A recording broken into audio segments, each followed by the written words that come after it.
Di dalam Alkitab, orang-orang yang mengalami pertolongan Tuhan itu dia tidak bisa untuk menyembunyikannya.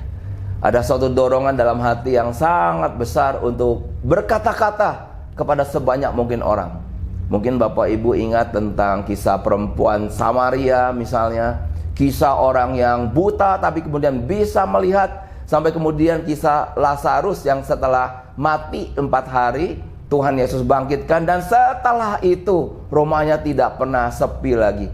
Orang terus datang ke rumahnya bertanya-tanya, "Kamu betul kenal sama Tuhan Yesus?" "Oh iya, Tuhan Yesus suka datang ke sini." "Betul kamu tadi sempat mati?" "Iya."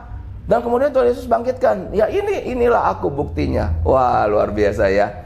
Bapak Ibu yang dikasih Tuhan, apakah ada kisah-kisah the intervention of God yang Bapak Ibu alami? Ini menjelang Natal, kita sudah mau tutup tahun, dan saya berdoa bahwa kita tidak hanya mengenal akan kebenaran itu, tetapi juga kita boleh mengalami akan kebenaran itu. Itu yang saya sering sebut dengan experience truth. Bahwa jikalau betul Tuhan itu hadir dalam hidup kita, maka dia betul hadir memberikan berbagai hal yang betul-betul kita butuhkan dan seringkali melampaui akal pikiran kita. Nah, saya mau bercerita. Sabtu yang lalu saya dan Liana ada pelayanan ke Cikarang. Seperti Bapak Ibu tahu, saya kan tinggal di Bandung. Perjalanan menuju Cikarang itu bisa kami tempuh kurang lebih sebenarnya hanya 1,5 jam. Tapi kemudian sampai kami akhirnya tiba telat ya. Harusnya jam 8 kami tiba, tapi kemudian sampai jam 8.15. Apa yang terjadi? Nah, ini yang terjadi sebenarnya, ini mengandung betul-betul akhirnya kami bisa tiba telat 15 menit. Ini betul pertolongan Tuhan. Nah, kenapa? Apa yang terjadi? Nah, rupanya dalam perjalanan pergi ini melewati tol Cipularang ya. Jadi saya ngebut. Wah, ada kecepatan tinggi. Tapi entah kenapa waktu itu baru di kilometer 100 menuju arah Cikampek, mata saya tidak berhenti melihat akan jarum itu adalah suhu ya. Nah, biasanya jarum suhu itu tengah agak bawah. Sambil saya ngebut, saya lihatin, tiba-tiba dia naik. Dan saya gas terus, tiba-tiba dia mentok ke atas. Wah, saya kaget sekali lihat jarumnya. Tiba-tiba sampai tidak pakai pelan-pelan lagi, tapi langsung mentok ke atas. Wah, kemudian akhirnya saya berhenti. Tidak bisa dihentikan karena itu masih ada dorongan daya luncur dari mobil. Pelan-pelan saya rem, saya menepi. Apa yang terjadi? Cepat-cepat saya buka kap mobil.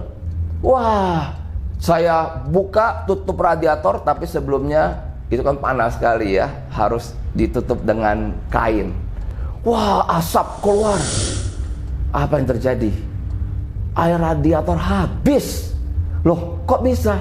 Ya, karena memang sudah pernah dideteksi ada satu lubang kecil. Memang saya rencana untuk menggantinya, cuman karena kesibukan belum ada waktu, dan mobil ini keburu harus pergi ke Cikarang untuk pelayanan.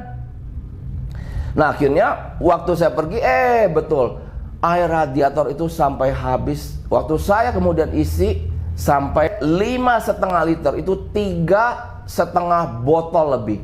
Yang ajaib adalah, pertama, kok bisa ya saya lihat itu jarum suhu, padahal biasanya kan kalau nyetir ya lihat sekeliling begitu kan ya. Di saat itu betul-betul ada pimpinan Tuhan, saya lihat, sehingga langsung saya berhenti. Nah, waktu kemarin teknisi datang membetulkan, teknisi bilang, "Wah Pak, ini 10 kejadian kayak gini mah sedikit ini yang selamat." Biasanya tanpa sadar mobil itu karena dipacu terus dan orang tidak sadar, tidak melihat jarum suhu, akhirnya mogok. Nah, kalau mogok bagaimana Pak? "Oh, ini biasa turun mesin." "Waduh, mahal sekali dong." "Iya, jutaan." "Tapi ini ajaib nih Pak, ini tidak terjadi," dia bilang. "Iya dong, saya sebelum pergi minta pertolongan Tuhan Allah." Wah, saya berkata kepada teknisi ini, teknisi langganan saya ya, namanya Pak Jajat. Saya bersaksi kepada dia, sebelum berangkat saya sudah berdoa minta pimpinan Tuhan. Ini memang juga kebiasaan saya. Kalau perjalanan ke kota-kota begitu ya. Saya dengan Liana juga kadang-kadang anak-anak suka ikut. Kami berdoa sepakat meminta pertolongan Tuhan, dan Tuhan berkali-kali memberikan pertolongan yang demikian luar biasa. Nah, jadi saya bersaksi ke Pak Jajat itu, karena dia lihat mobil ini juga keadaannya ini ajaib, Bapak bisa berhenti dan tidak ada kerusakan sama sekali kecuali yang emang harus diganti itu. Nah, setelah saya isi sampai 5,5 liter, kemudian saya pacu lagi mobil, oke. Tetapi tidak berani ngebut. Jalannya RPM-nya 3 saja ya, kadang pakai daya luncur, dan akhirnya tiba. Wah, puji Tuhan, seminar bisa berlangsung dengan baik, 2 sesi sampai jam 12 siang. Kami diajak makan oleh pengurus, lalu mobil kembali pulang. Pulang tidak ada masalah, puji Tuhan. Nah, ajaib yang kedua apa? Aneh sekali, di mobil itu bisa ada 1 kardus botol minuman ya, Cleo itu 1 kardus. Biasanya tidak ada. Biasanya kalau kami pergi paling ada botol-botol kecil, tapi juga paling 1 atau 2. Tapi aneh, saat saya butuh air untuk isi radiator, saya teringat di bagian belakang mobil ada, saya buka, wah, full. Isi botol pertama habis, botol kedua habis, sampai botol ketiga. Wah, luar biasa. Saya begitu bersyukur, Tuhan kok bisa ya, bisa-bisanya Liana beli sekardus ya, itu botol minum, nggak tahu dia mau minumnya kapan dan buat bagaimana, tapi botol itu ada. Saya ingin menyaksikan kebaikan Tuhan, puji Tuhan, bersyukur ya. Sampai kemudian Pak Jajat itu berkata, untung Bapak lihat jarumnya Pak. Kalau Bapak nggak lihat ini pasti mogok, dan di dalamnya tuh terkikis semua, udah parah sekali. Lalu Pak Jajat berkata kepada saya, benda mati aja bisa berkomunikasi ya Pak. Sampai ketawa. Ini ngomongan betul sekali. Iya loh, saya melayani banyak pasutri, orang hidup nggak bisa berkomunikasi. Kalau ngomong disalah mengerti. Tapi Pak Jajat ini teknisi ngomong cukup berhikmat juga dia. Benda mati aja ya Pak, jarum bisa komunikasi ya Pak. Sampai Bapak ngerem. Kalau misalnya itu Bapak tidak lihat, itu tidak ada indikasi apapun, dan tidak ada jarum itu, wah jebol ini. Jadi bisa diatasi dengan benda mati. Betul nih Pak Jajat, luar biasa nih. Nah, Bapak Ibu, hari ini masih bisa berkomunikasi suami istri? Masih bisa berkomunikasi dengan Tuhan? Kita makhluk yang hidup adalah makhluk yang berkata-kata. Mari kita berkata-kata, berkomunikasi satu dengan yang lain.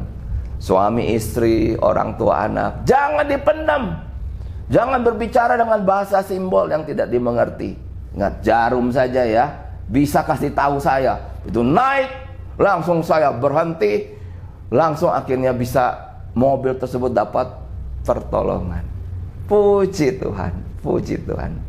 Oke, itu kisah saya yang sederhana, sekedar bersyukur kepada Tuhan. Dia baik, God of Providence. Dia Allah yang berdaulat, yang menyelenggarakan perlindungan, pemeliharaan bagi kita semua. God bless.